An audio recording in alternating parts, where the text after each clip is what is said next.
Hey everyone, this is Kaifu here with another video for you guys. Today's video will be another analysis video. Today's analysis video will be featuring Charlotte. Now before going on to the video, I do like to apologize in advance that I haven't been posting any videos lately. It's because that I've been working full time and it's a very hard time for me to find actual free time to edit these videos because I do want to relax on the weekends sometimes. So yeah, hopefully after this week or this week even, everything will go back to schedule with me editing and so on. Before going to the video once more, if you guys have any rulers or any decks in general you want me to do an analysis on, please leave a comment section down below and I'll take a look into it. Other than that, let's get on with the video itself. Now why Charlotte? Now Charlotte is one of those new rules with the energized mechanic which allows you to have a advantage going second. Now the advantage is that the energized token. What does the energized token does is that if you're going second, you actually have the extra resource. So it's a temporary resource, but it does help in the process. Now a lot of players, especially in the competitive scene, still prefer to go first because think of it this way, it's actually a physical resource which you have one extra resource than your opponent during your turn compared to a temporary resource. Yes, that temporary resource is good if you're doing an early game play, but however in the late game is where it matters the most. So unless you can turn that energized token into a physical resource, like play a sacred elf or turn it into a with magic stone into a magic stone analysis. Other than that, you still have the option with the token, which is still great overall. Now this is a very defensive type of rule from my point of view. With one blue resource and one card from your hand to discard as a cost, you can tap down a Resonator, which is very helpful since you can force down the opponent not to play too offensively or aggressively.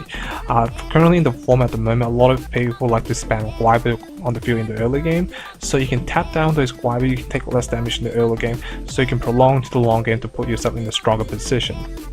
And on some rare occasion, you can actually tap down your opponent's whole field and swing for game. Now this is a rare occasion, shall I say, like I said before, but it is an option for you to have. Now her judgment cost is very cheap, with only costing 2 resources to flip it over, meaning you also always have leftover resources to use during your turn or your opponent's turn. So think of it this way, a lot of J rules or rules these days, in order to put onto the J rule side, it will cost you at least 3 resources or above. So meaning being 2 resources, you have the extra resource you need to interact with your opponent or play something else during your turn as well. Now 400 attack stat and 1200 defense stat isn't the standard or average you see on most J rules, because most J rule stats will be 1000 attack and 1000 defense. But with that 1200 defense is very important because think of it this way, it can take a lot of burn damage though. Usually it takes 2 lightning strike to kill a single J ruler, but for this one it takes 3. And not only that, she can easily block any attack and obviously still survive the battlefield because with that 1200 defense. Now she does allow you to replenish your hand when she does come to play. If you do run out of cards in hand due to hand destruction or you use your cards too early in the game, this will allow you to draw until you have 5 cards in hand, and this will allow you to keep your plays going, which is important, keeping the tempo going and keeping the advantage to your side as well. Now she also has a removal ability on her J rule side, which is 1 blue, 1 colorless, and discarding 1 card from your hand, returning a Resonator back to the owner's hand, which can cause some crazy combo if you do it correctly on your Resonators, or you can just use it as a general removal. Now this ability is pretty much Wash Away from Valhalla Cluster. Now Wash Away does the exact same thing as Charlotte's ability. It's an instant speed spell that returns a Resonator to the owner's hand.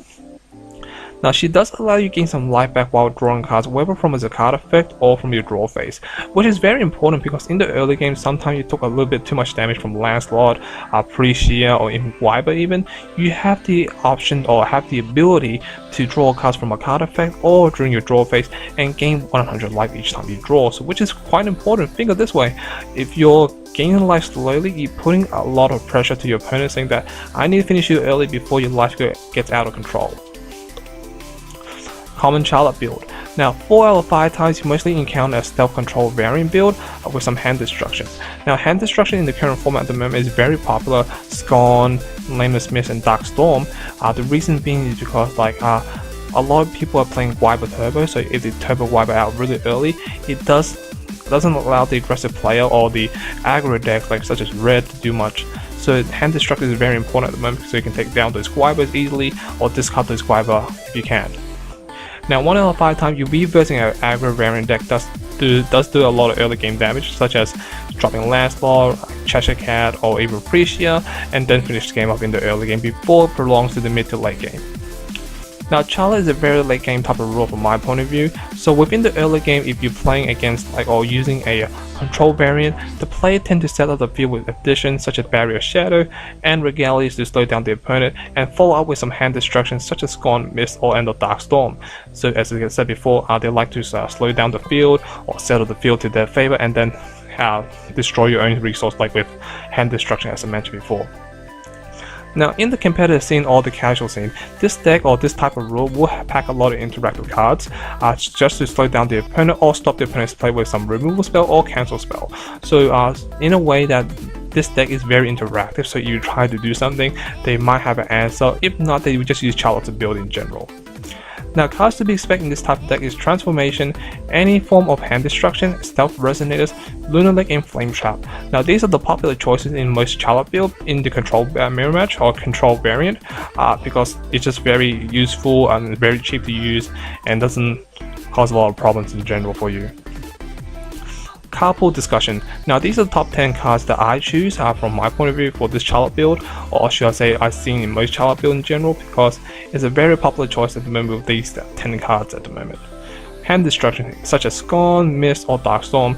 As I said before in the previous slide, hand destruction is very important now due to the fact that people like to drop Wyber in the early game. If you can Scorn them turn 1 and force them to discard a Wyber, it just ruined their strategy. Not in that, and follow up with a Dark Storm, they're losing resource after resource after resource, and sooner or later they run out of cards in hand, and you still have an upper hand because you still have advantage with Charlotte to draw up to 5 cards. Not only that, Stealth Resonators is also a popular choice in Charlotte field, because by paying 2 resources, putting a card from your hand to onto the standby zone, which mostly of these Stealth Resonators are 4 costs and above, so meaning that you can turn those two resources you pay in the early game into a 4-drop or above Resonator in the late game, which is kind of scary to be honest.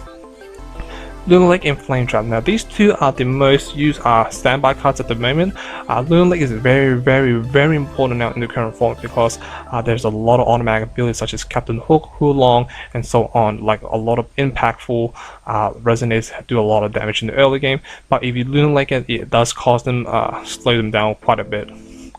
Flame Trap. Now, Flame Trap is mostly for the Wyber Turbo deck, because they do rely on feasting, getting out tokens, and dropping cards after cards. And if you Flame Trap them, it's very devastating for them, because before they're able to play the Wyber, because Flame Trap is a trigger ability in the standby area or from your hand, you can flip it before they play the Wyber and kill the whole field. Water Transformation is a very popular card at the moment, because Water Transformation for playing 1 blue resource, turning any Resonator you want into a full 4 bear is pretty devastating. For example, say your opponent pays 6 resources to play Hulong or Red Boy or whatever, right?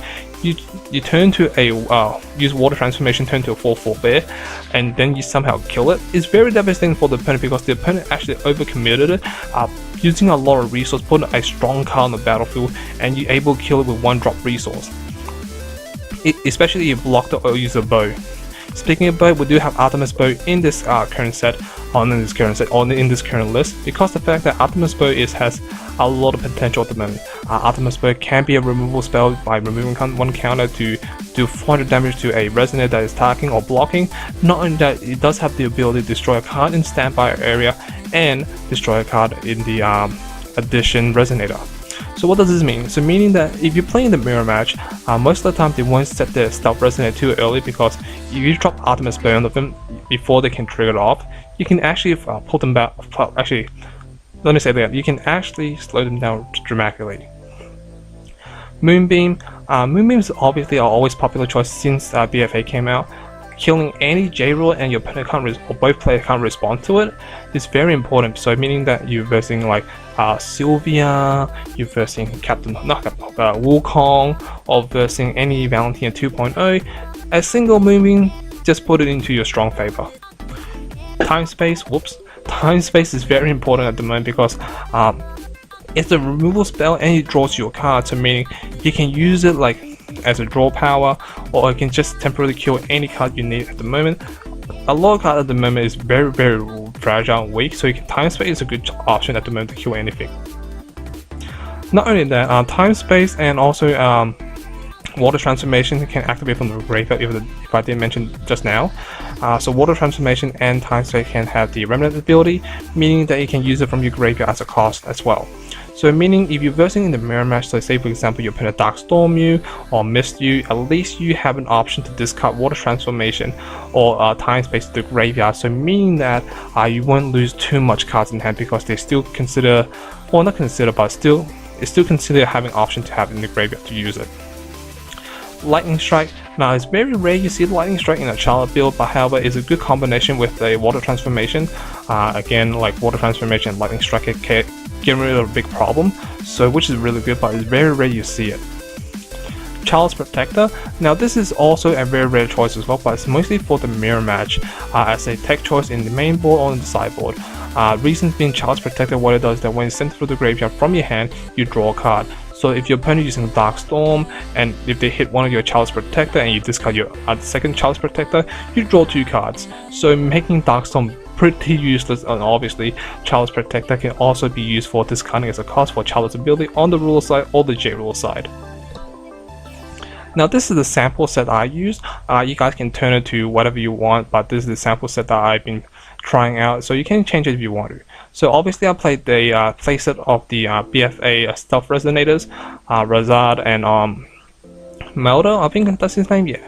So pretty easy Resonator to use, because and obviously very powerful as well if you use it correctly. Becomes a removal spell, becomes a 8/8 beater, and pretty good in general. Not only that, I also play a set of Charlotte's Protector. You don't want to play any more Resonators because you want to have an empty field so you can trigger Razard's ability. Not only that, in case in the mirror match you have Charlotte's Protector discard as a cost, or discard in general from the hand destruction and draw a card out of it. And obviously you have your own setup like hand destruction engine, which is 3 Scorn, 2 Mist, and 3 Dark Storm, so pretty much controlling your opponent's hand, resource, and so on. Obviously I also have 4 water transformation and 4 time space. Now you can change this ratio if you want to 3-3, but I like playing 4-4.